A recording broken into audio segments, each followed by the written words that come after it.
Ainda não teve tempo de agradecer. Olha a maravilha, tá frio, eu sou friento.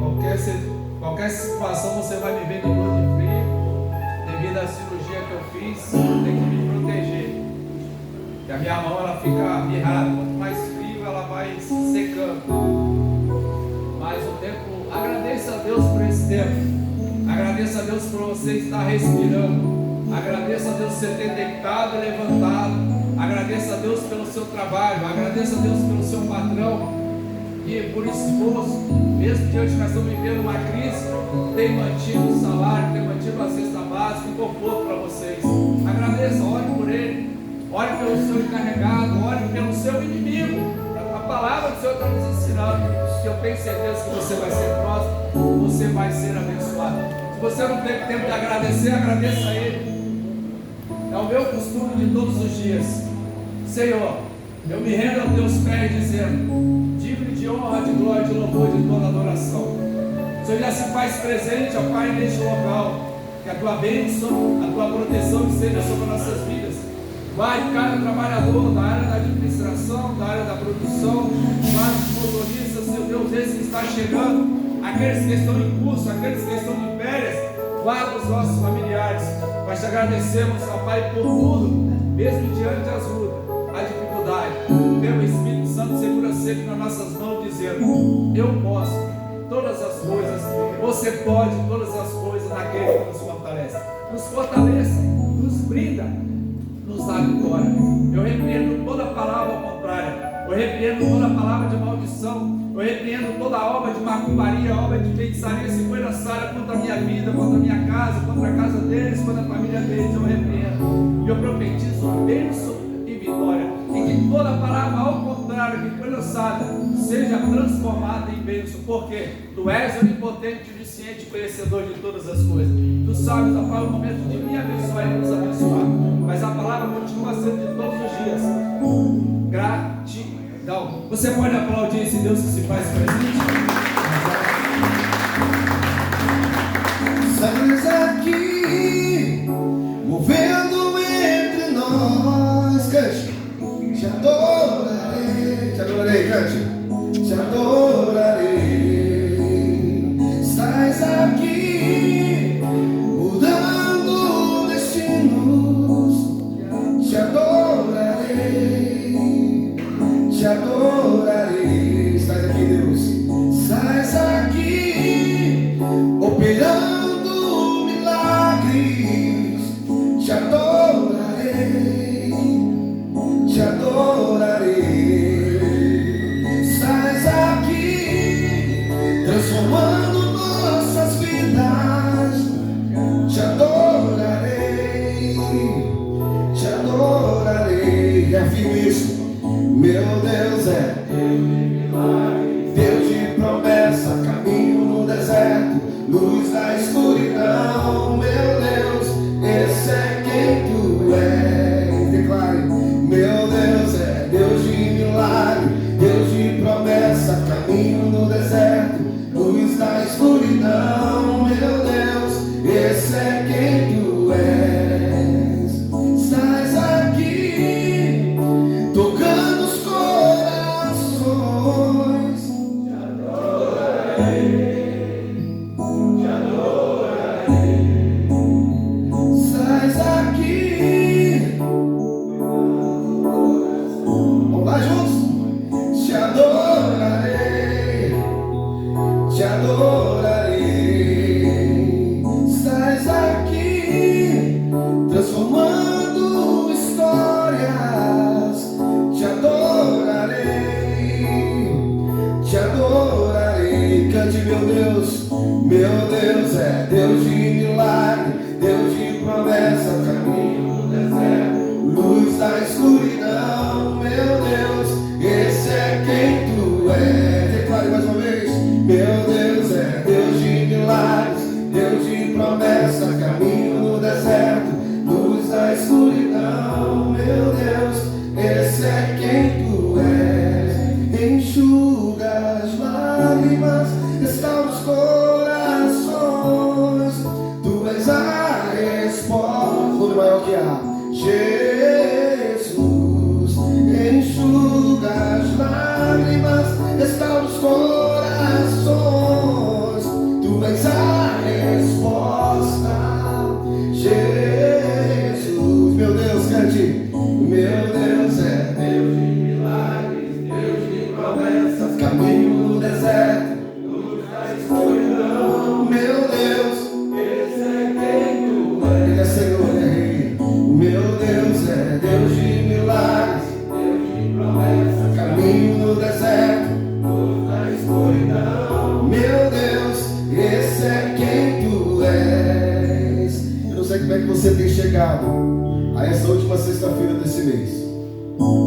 te falar o seguinte, querido, que em todas as adversidades que você e eu, nós passamos durante esse mês de julho que está terminando, o Senhor é o Deus de perto. O Senhor é o Deus que está atento a todo choro, a todo clamor. O Senhor é o Deus que acolhe quando nós ainda não temos nem a certeza daquilo que vai acontecer. Ele é presente. Dizia isso ontem no velório que eu fui ministrar, mais uma vez, que a vida só faz sentido se tiver Jesus no centro. Se não tiver, é conversa fiada. É conversa fiada. A verdade é essa. Se não tiver Jesus no centro, esquece. Esquece. Porque Ele é o autor da vida. Ele é aquele que faz além daquilo que pedimos ou pensamos. É por isso que nós fazemos assim, ó.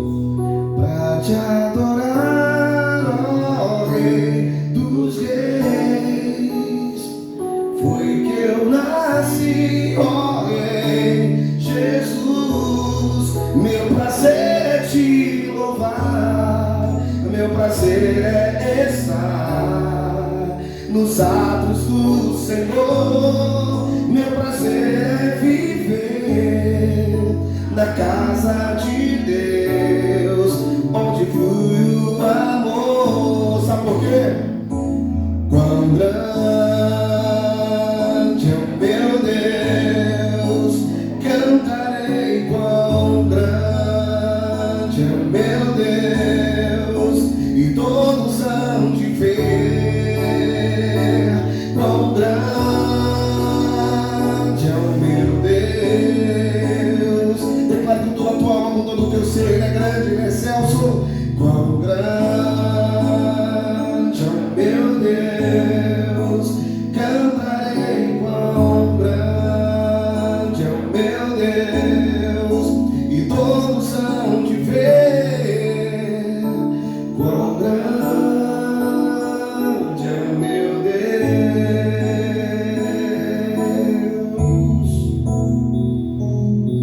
Nós te louvamos, ó Deus. Te louvamos porque o Senhor é presente nessa reunião. E muito obrigado, Pai, pelo fato de a Tua presença, Pai, prevalecer em meio às adversidades, em meio às lutas, em meio, Deus amado, a tudo aquilo que vamos enfrentar hoje. Tua palavra nos fala que basta a cada dia o seu próprio mal. E nós queremos, ó Deus, todos os dias render glórias, louvores àquele que é infinitamente maior do que tudo aquilo que nós temos presenciado no presente momento. Muito obrigado, Pai, pela Tua presença nesse lugar. Muito obrigado, Espírito Santo. Continua, Deus amado, não só passear nesse lugar, como nós temos já percebido, mas continua, Deus amado, a fazer morada dentro da alma de cada um de nós, Pai. Que a Tua palavra essa manhã possa, Deus amado, refletir, ó Deus, a luz da esperança que há em Jesus. Nós sabemos, ó Deus amado, que nesse mundo teríamos aflições sim, mas que nós tivéssemos bom ânimo, porque o Senhor venceu o mundo. E nós estamos aqui, Pai, porque o Senhor nos permite estar. Ó Deus, muito obrigado. Fala conosco, em nome de Cristo Jesus. Amém. Pastor, com a palavra no nome de Jesus.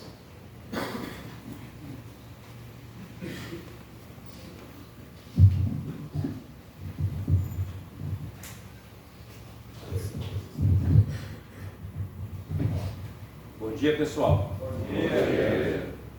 Estarei lendo aqui a palavra do Senhor do livro de Marcos. Evangelho de Marcos, no capítulo de número 10, do versículo 46 ao 52. Gostaria que os irmãos ouvissem com atenção a palavra do Senhor. O título acima diz: O cego de Jericó. Depois foi para Jericó, e saindo ele de Jericó com seus discípulos e uma grande multidão, Bartimeu, o cego, filho de Timeu, estava sentado junto ao caminho mendigando. E, ouvindo que era Jesus de Nazaré, começou a clamar e a dizer: Jesus, filho de Davi, tenha misericórdia de mim. E muitos o repreendiam para que se calasse. Mas ele clamava cada vez mais: Filho de Davi, tenha misericórdia de mim. E Jesus, parando, disse que o chamasse. E chamaram o cego, dizendo-lhe: Tem bom ânimo, levanta-te, que ele te chama. E ele, lançando de si a sua capa, levantou-se e foi ter com Jesus. E Jesus, falando, disse-lhe: Que queres que eu te faça? E o cego lhe diz: Mestre, que eu tenha vista. E Jesus lhe disse: Vai, a tua fé te salvou. E logo viu, e seguiu a Jesus pelo caminho. Senhor, em nome de Jesus, nós te glorificamos por esta manhã maravilhosa, te glorificamos por esta oportunidade, te agradecemos, ó Deus, por nossas vidas, e te agradecemos também por este momento, e te agradecemos também pela tua palavra, que o Espírito Santo venha nos conduzir, como tem conduzido este culto. Temos sentido aqui a tua presença, e nós só temos a te agradecer o maior nome que existe, que é o nome de Jesus. Obrigado. Amém. Meus amados irmãos, nós conhecemos na palavra de Deus 3 cegos que foram curados. Em João 9, Jesus cura um cego de nascença. É um texto maravilhoso, eu recomendo que os irmãos leiam. João 9, começa ali no capítulo 1 mesmo, tem um ensinamento profundo ali. E aqui também em Marcos, no capítulo 8, especificamente no versículo 22, Jesus também cura o cego de Betsaida. Já preguei sobre o cego de Betsaida aqui, onde Jesus falou: não entre mais na aldeia. Mas hoje nós estamos falando sobre o cego de Jericó. E esta palavra tem para a gente algo muito relevante. Se nós começarmos aqui no capítulo 10, eu gostaria de ler só para vocês terem noção da oportunidade que este cego teve. No capítulo 10, a partir do 32, olha o que estava acontecendo. Ele ia caminho subindo para Jerusalém, ou seja, Jesus estava indo para Jerusalém. E Jesus ia diante deles, e eles maravilhavam-se e seguiam-no atemorizados. E, tornando a tomar consigo os 12, começou a dizer-lhes as coisas que lhe deviam sobrevir, dizendo: Eis que nós subimos a Jerusalém, e o Filho do Homem será entregue aos príncipes dos sacerdotes e aos escribas, e o condenarão à morte, e o entregarão aos gentios, e escarnecerão, e açoitarão, e cuspirão nele, e o matarão, mas ao terceiro dia ressuscitará. Para que vocês entendam este contexto, seria a última missão de Jesus, porque ele já tinha terminado o seu ministério terreno, estava indo para Jerusalém para cumprir a última da sua missão, que seria crucificado por nós. Mas antes de chegar em Jerusalém, ele passou em Jericó. E se nós observarmos a palavra do Senhor, não aconteceu nenhum outro feito em Jericó, a não ser a cura de 2 cegos. Mas um cego só foi relevante pelo que aconteceu. Mateus diz que foram 2 cegos. Marcos e Lucas fala sobre esse cego aqui de Jericó. Então a palavra do Senhor diz que quando Jesus estava passando em Jericó, aquele alvoroço daquela grande multidão, imagina uma grande multidão, não sabemos quantas mil pessoas estavam ali, mas tinha multidões, eu já falei para aqui outras vezes, que tinha 5.000 pessoas, 10.000 pessoas, e todos querendo encostar em Jesus, todos querendo ouvir Jesus, todos querendo tocar em Jesus. E era assim que acontecia nas multidões. O povo realmente ficava muito alvoroçados, e criava-se um grande tumulto. E o cego, ouvindo aqueles rumores, aquele tumulto, ele começou a dizer, estava sentado à beira do caminho, mendigando, ele começou a dizer: o que está acontecendo? E alguém disse: Jesus de Nazaré está passando. Então naquele momento ele começou a clamar em alta voz. Imagina ele, aquele cego no meio perto da multidão, começando a clamar em alta voz: Jesus, filho de Davi, tenha compaixão de mim. Como Jesus ia ouvir, como Jesus ia dar atenção, uma voz que surge em meio à multidão que estava estridentemente também alvoroçada. E quando ele começa a clamar, creio eu, em alta voz, alguns lhe disseram: não perturbe o mestre. Mas quando ele ouve isso, ele começa a clamar mais alto ainda: Jesus, filho de Davi, tenha compaixão de mim. Então nós descobrimos que aquele cego tinha certeza que aquele homem que estava passando ali era o Messias prometido, até pela forma que ele diz: Jesus, filho de Davi. Porque só os seguidores da lei de Moisés, só aqueles que conheciam a lei, sabiam que Jesus era descendente de Davi. E então ele sabia, não tinha dúvida pelo que ele já tinha ouvido sobre Jesus, que aquele era o Messias.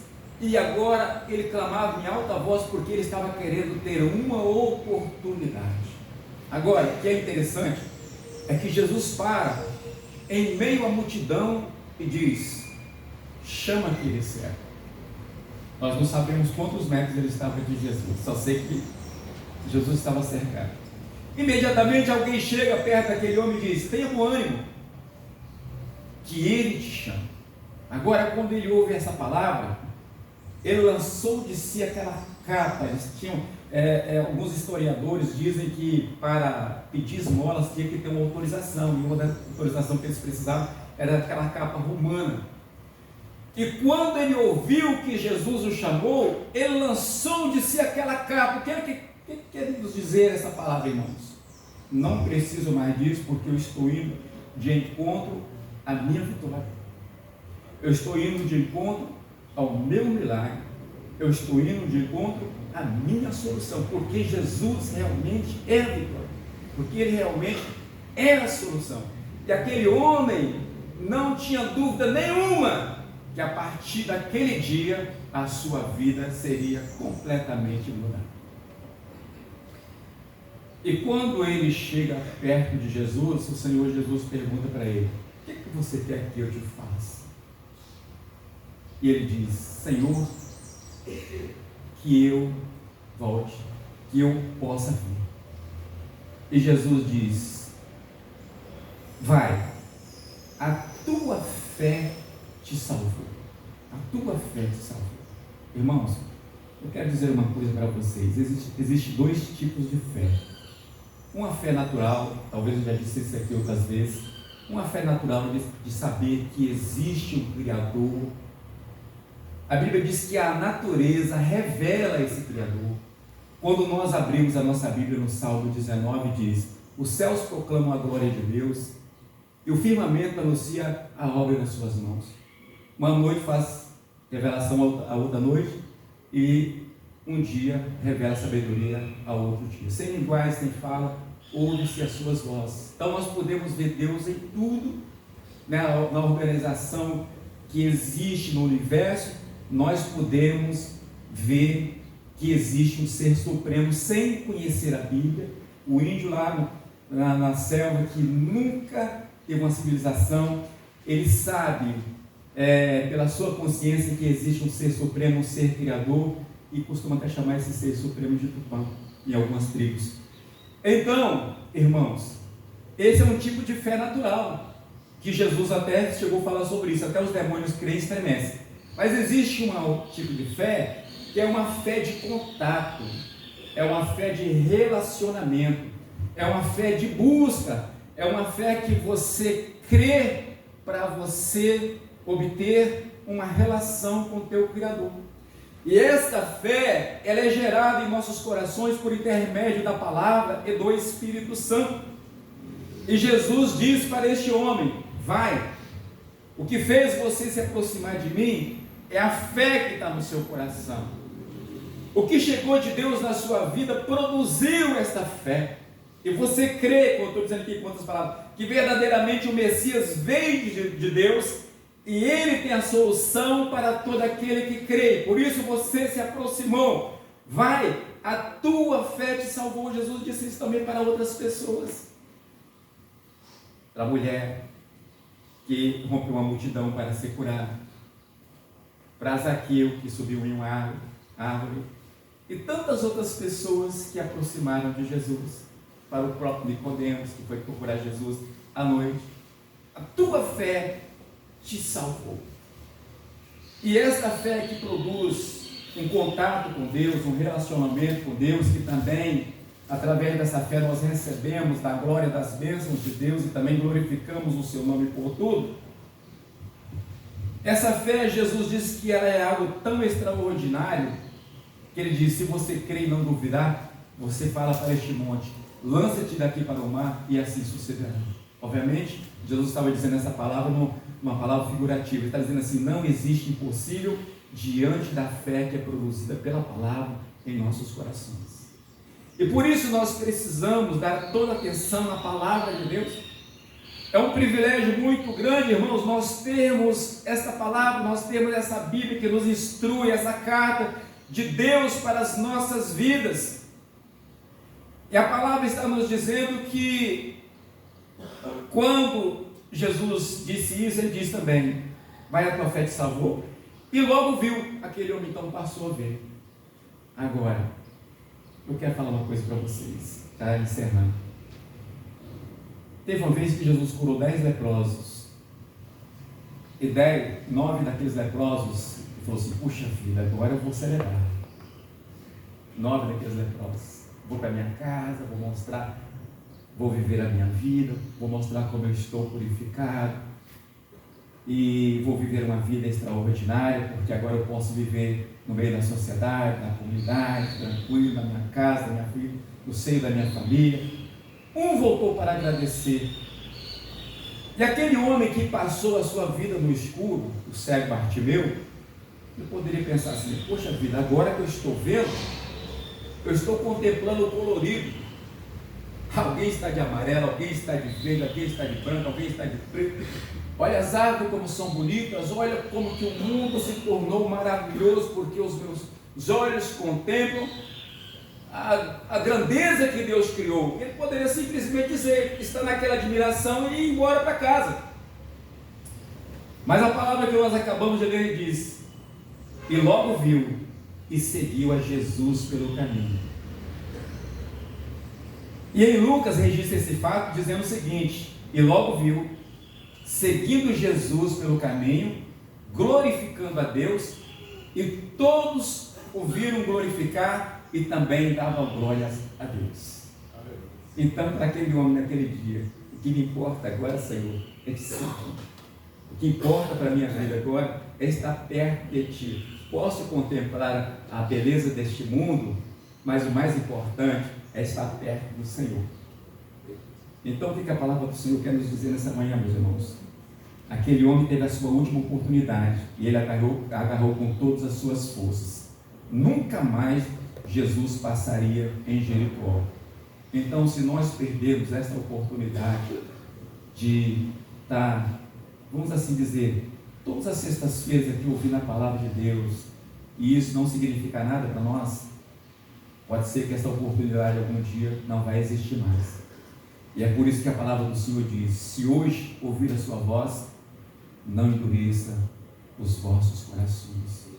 Nós somos dependentes de Deus, e a nossa maior glória é a presença de Deus, a nossa maior riqueza é a presença de Deus, o sentido da vida é a presença de Deus, e isso que nós mais precisamos em nossas vidas. E por isso Jesus diz: busque em primeiro lugar o reino de Deus e a sua justiça, e as demais coisas vos serão acrescentadas. Amém? Foi a palavra que Deus colocou no meu coração, e que o Senhor continue abençoando a todos, em nome de Jesus. Amém? Vamos colocar de pé para nós orarmos neste momento? Vamos orar, suplicando a Deus que continue com as suas mãos estendidas para abençoar todas as pessoas que se encontram aqui, em nome de Jesus. Maravilhoso Deus, mais uma vez, Senhor, nós clamamos a Ti, invocamos o Teu santo nome. Eu te peço nesta hora, nós te pedimos, em nome de Jesus, que o Teu olhar benigno, Senhor, contemple cada vida aqui nesta manhã, independentemente se ela crê em Ti ou não, se ela está te amando, está revoltada. Eu quero te pedir em nome de Jesus, que Teus olhos estejam contemplando cada vida, o seu lar, E se tiver alguma pessoa com uma grande dificuldade, seja em qual ordem que for na sua vida, financeira, conjugal, ou, Senhor, meu Pai, enfermidade, que a tua mão possa contemplar nesta manhã e possa abençoar esta vida. E como todos reconheceram que só o Senhor é Deus, lá no Monte Carmelo, quando Elias mostrou a tua glória ali, e todos começaram a gritar que só o Senhor é Deus, que essa pessoa venha reconhecer o senhorio de Cristo em sua vida, e que ele também possa dizer que só o Senhor é Deus, e que o quadro destas vidas possam ser mudados, Pai, pela presença do teu Espírito Santo, porque aonde o Senhor chega, o mal tem que sair. Deus, assim nós te adoramos e te bendizemos no maior nome que existe, e dizemos que o grande amor de Deus e a graça do nosso Senhor Jesus Cristo e a doce comunhão do Espírito Santo seja com todos, e todos digam amém. Que Deus continue nos abençoando em Cristo. Amém.